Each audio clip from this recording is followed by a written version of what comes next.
Emmanuel, mon Dieu est venu jusqu'à moi. Du haut des cieux, il est descendu aussi bas. Aussi bas. Du haut des cieux, il est descendu jusqu'à moi. Jusqu'à moi. Quel est cet amour? Jusqu'à moi. Quel est cet amour?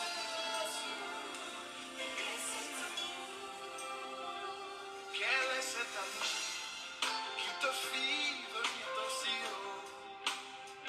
Quel est cet amour qui te fit descendre? Je vous salue tous dans le nom précieux de notre Seigneur Jésus-Christ. Que le Seigneur soit avec nous. Que le Seigneur nous bénisse abondamment. Les amoureux de la bonne parole, que le Seigneur soit avec nous. C'est bien moi, votre bien-aimé, l'évangéliste Jérémie Kilouanzi depuis Paris. On est toujours là pour partager, pour se soutenir à travers sa parole. Avant de commencer, on va prier. Cher Saint-Esprit, nous te disons un grand merci et nous te demandons ta faveur, ta grâce, ta miséricorde. Sois avec nous, éclaire-nous à travers ta parole. Montre-nous les chemins. Au nom de Jésus, nous prions et nous disons Amen. Que le Seigneur nous bénisse abondamment. On est toujours là pour partager, pour se communiquer la parole de notre Seigneur. On va prendre nos Bibles, on va lire un passage avant de commencer notre prédication. Prenons nos Bibles. 1 Corinthiens chapitre 7.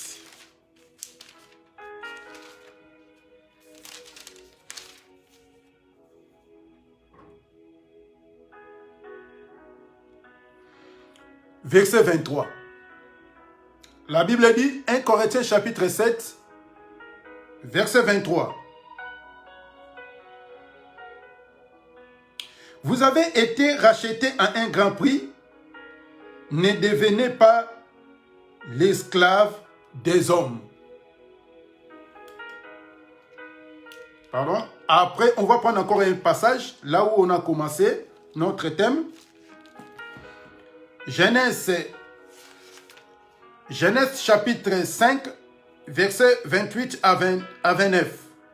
Le mec âgé de 182 ans engendra un fils. Il lui donna le nom de Noé en disant, celui-ci nous consolera de nos fatigues et du travail pénible de nos mains provenant de cette terre que l'Éternel a maudit. Donc, avant de commencer, mes bien-aimés, on a donné un passage sur 1 Corinthiens chapitre 7, verset 23. Là, la Bible nous dit, ne faut pas devenir les esclaves des hommes, étant affranchis, puisque Dieu nous a rachetés à un grand prix. Ne faut pas demeurer, ne faut pas rester toujours l'esclave des hommes. Puisque dans ce temps ici, il y a pas mal de gens, même pas mal de serviteurs, les âmes de Dieu auraient de ramener les âmes auprès de Dieu et ils veulent que les âmes de Dieu, que Dieu a beaucoup souffert pour eux, ils commencent à les adorer. Et les enfants de Dieu sont devenus les esclaves des hommes. Ils croient aux hommes qu'à Dieu. Donc c'est pour cela, étant un enfant de Dieu, il faut être toujours prudent. Puisque bientôt le Seigneur Jésus-Christ va venir. Si tu laisses ta vie à quelqu'un pour te manipuler, pour te dire n'importe quoi, n'importe comment pour faire, ça sera difficile pour toi et pour ta vie. C'est pour cela, nous on est là juste pour éclairer, pour nous soutenir, afin de bien marcher selon la volonté de notre Seigneur. On avait donné un thème sur Noé. On avait dit que Noé, quand le mec, il a enfanté Noé, il lui donna le nom de Noé. Donc Noé signifie consolateur.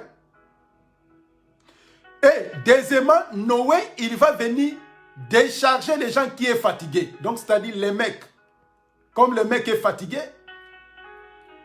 le mec, il avait besoin d'un consolateur. Et troisièmement, Noé signifie encore, comme la terre est maudite, les mecs souffrent pour cultiver, pour chercher de la nourriture. Donc Noé, il va venir pour enlever la malédiction. C'est-à-dire, le contraire de malédiction, c'est la bénédiction. Donc Noé, dans la naissance de Noé, signifie trois parties. On avait essayé un peu d'évoluer de ce qui concerne la consolation. On avait dit que un prophète, il ne peut pas parler de lui-même.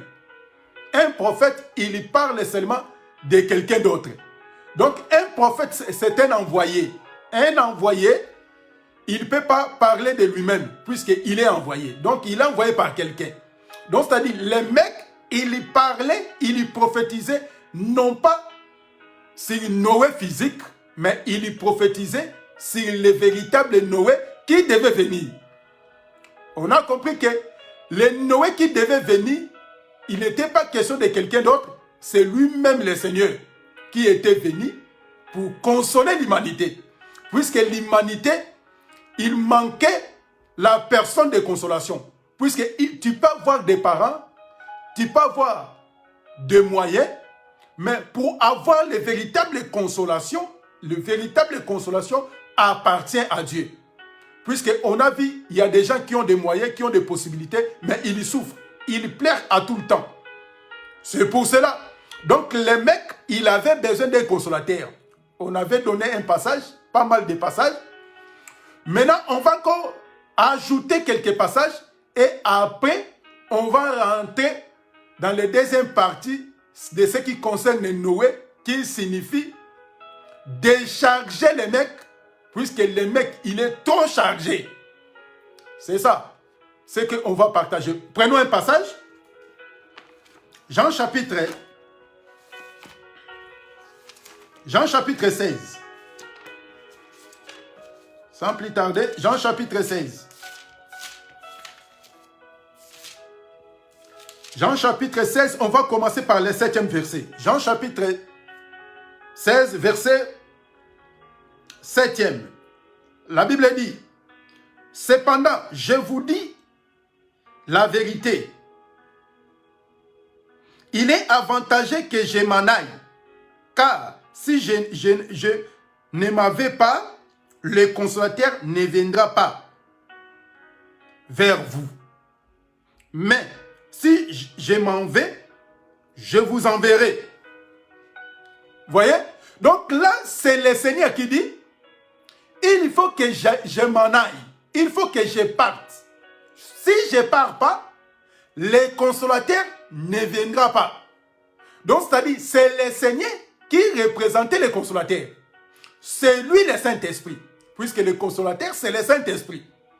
Donc, c'est-à-dire, il n'a que Jésus, il n'a qu'à partir. Mais il ne peut pas partir comme ça, sans avoir passé par la mort et la résurrection. Vous voyez cela? Puisque la chair qui porte l'eau et le sang est incapable d'hériter le royaume. C'est pour cela que le Seigneur Jésus-Christ, il devait mourir.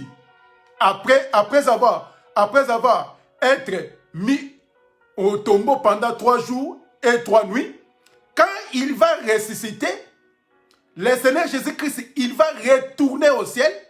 Après qu'il puisse retourner au ciel, il va nous envoyer les consolateurs.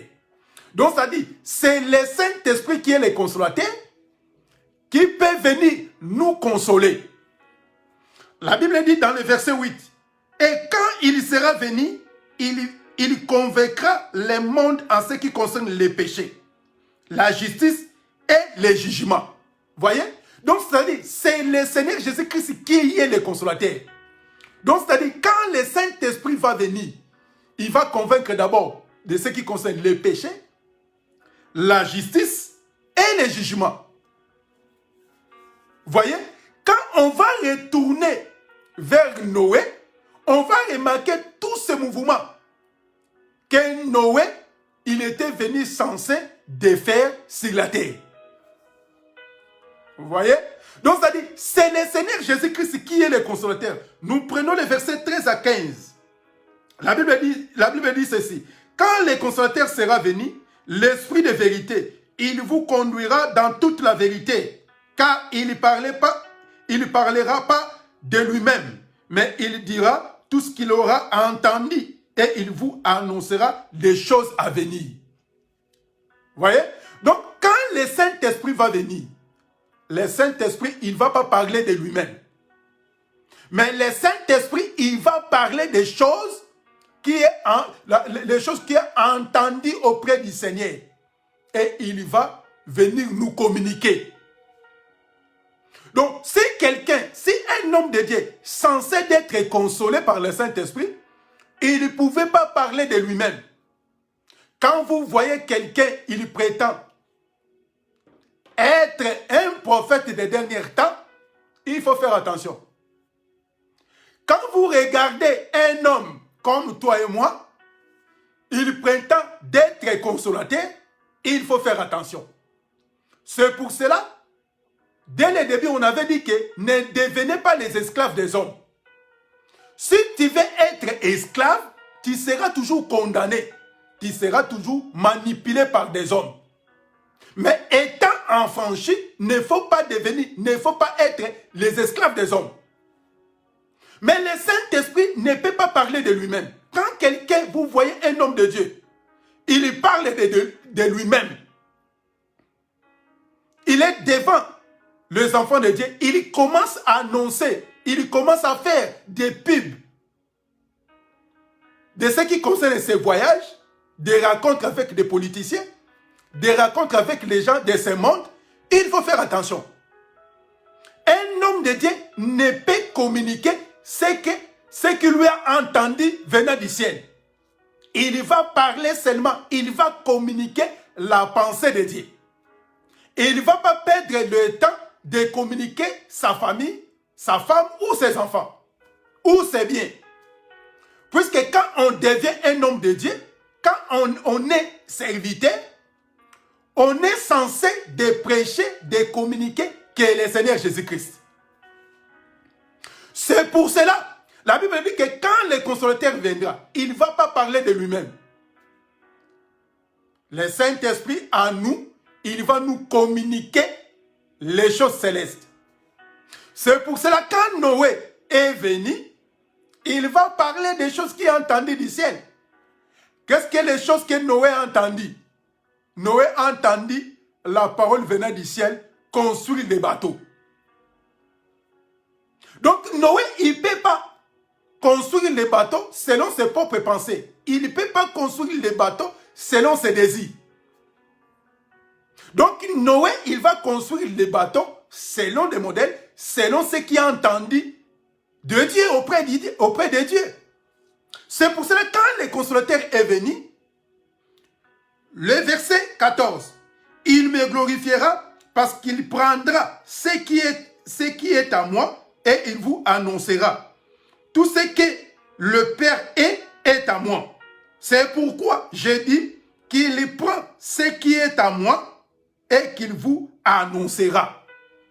Donc ça dit, le Saint-Esprit, quand il va venir, quand quelqu'un est poussé, c'est pour ça que la Bible dit que poussé par le Saint-Esprit, que des hommes ont parlé les choses de Dieu.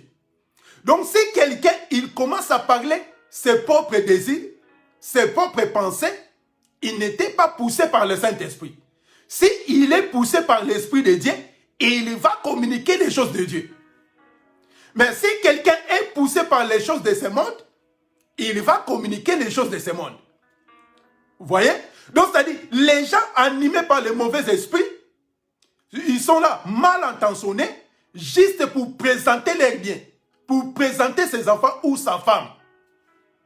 Étant les enfants de Dieu, étant des envoyés de Dieu, on va présenter, on va communiquer les choses célestes, puisque les choses célestes appartiennent à celui qui nous a envoyés. C'est pour cela, les mecs, il avait besoin d'un consolateur. Alors que le monde entier attendait seulement un consolateur. Puisque les enfants d'Israël, dans l'Égypte, ils attendaient qu'un libérateur, un consolateur, qui va venir les soulager, qui va venir les faire sortir de l'Égypte pour les ramener à terre promise. Vous voyez cela? C'est pour cela que le monde entier attendait seulement un consolateur. Or que le consolateur, quand il va venir d'abord nous libérer sous l'esclavagisme du monde pour nous ramener au ciel. C'est pour cela qu'un enfant de Dieu est lié et en captivité d'un homme, il ne peut pas s'en sortir. C'est pour cela que le Seigneur Jésus-Christ, il est venu pour faire quoi? Pour libérer les captifs. Pour rendre libres les gens qui sont en captivité. Peut-être tu es possédé, tu es lié, tu es envoûté. C'est pour cela que le Seigneur Jésus-Christ est venu étant le consolateur.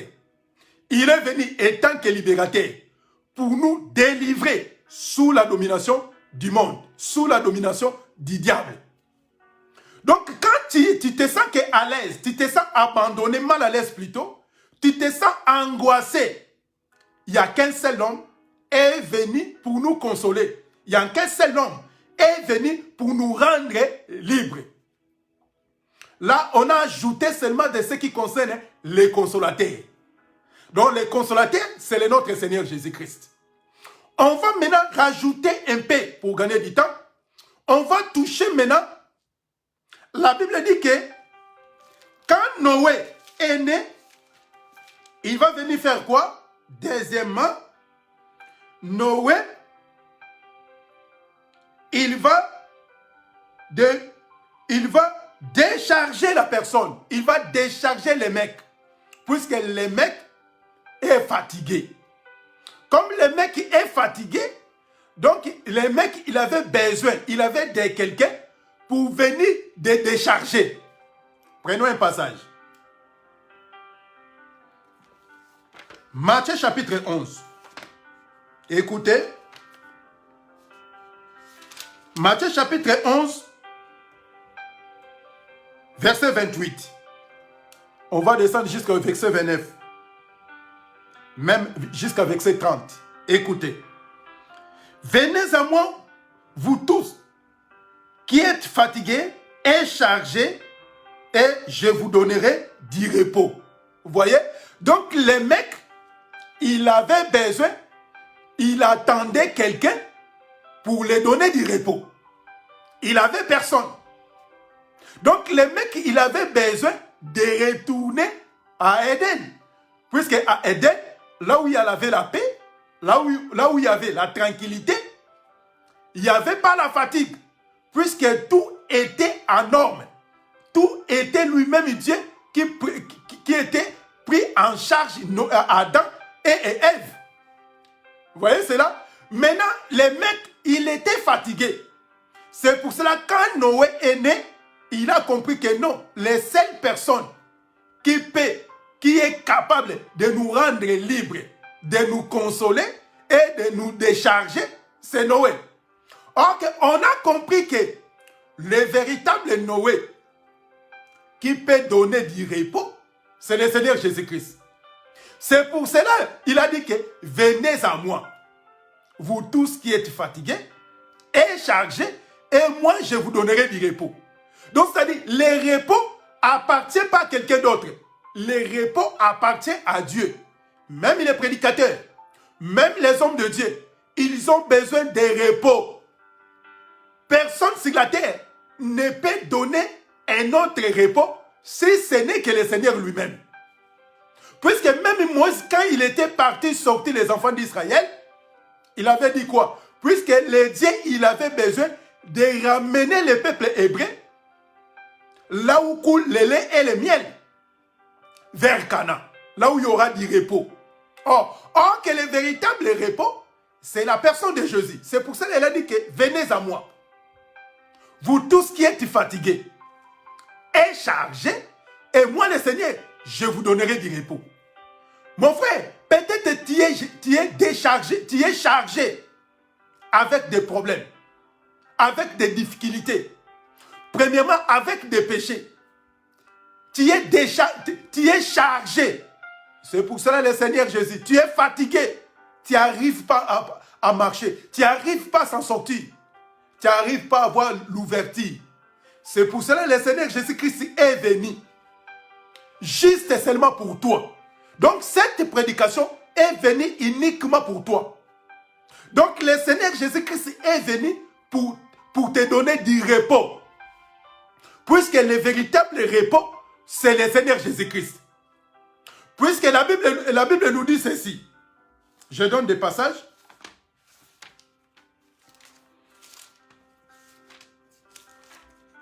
Hébreux 4. Hébreux chapitre 4, verset 2. Verset 1. Hébreux chapitre 4, verset 1. La Bible dit, craignons donc, tandis que la promesse d'entrer dans son repos subsiste encore, qu'aucun de vous ne paraisse d'être venu trop tard. Vous voyez? La Bible dit ceci. Craignons l'Éternel. Puisque le repos que le Seigneur nous a réservé est encore possible. Mais il ne faut pas tarder, puisque le repos devient trop tard pour vous. Donc, comme le repos, c'est le Seigneur, tu ne peux pas s'attarder d'aller écouter n'importe quoi, n'importe comment.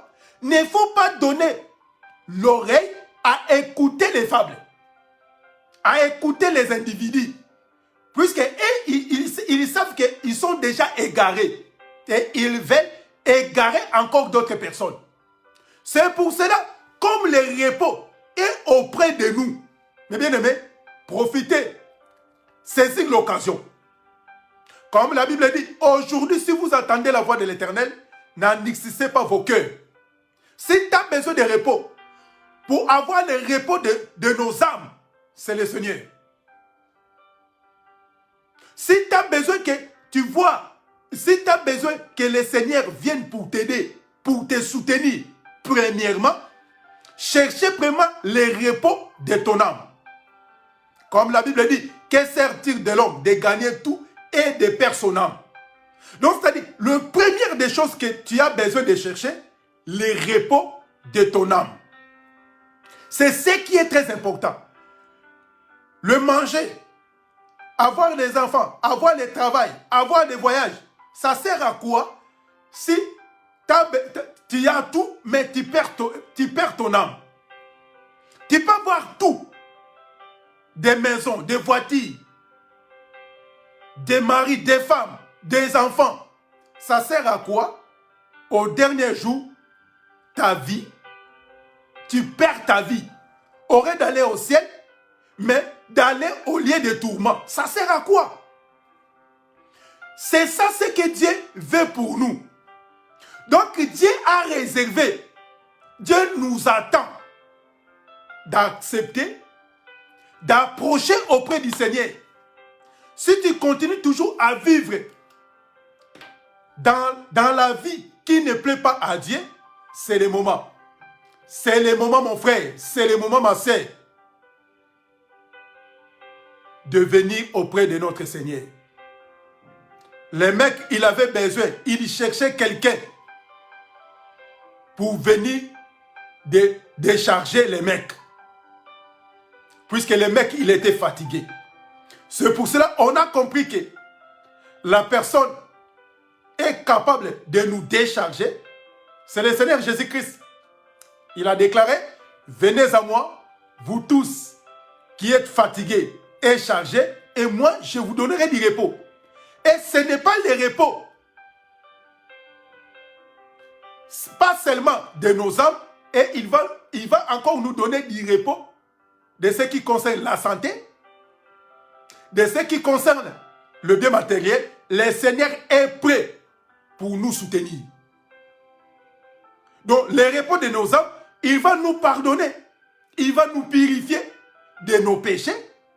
Et après avoir nous sanctifié et nous purifié, et le Seigneur, il va s'occuper de ce qui concerne nos santé, nos familles, nos biens. Le Seigneur Jésus-Christ, il va s'occuper de ça. Mais premièrement, Dieu a besoin de nous donner du repos de ce qui concerne les repos spirituels de nos âmes.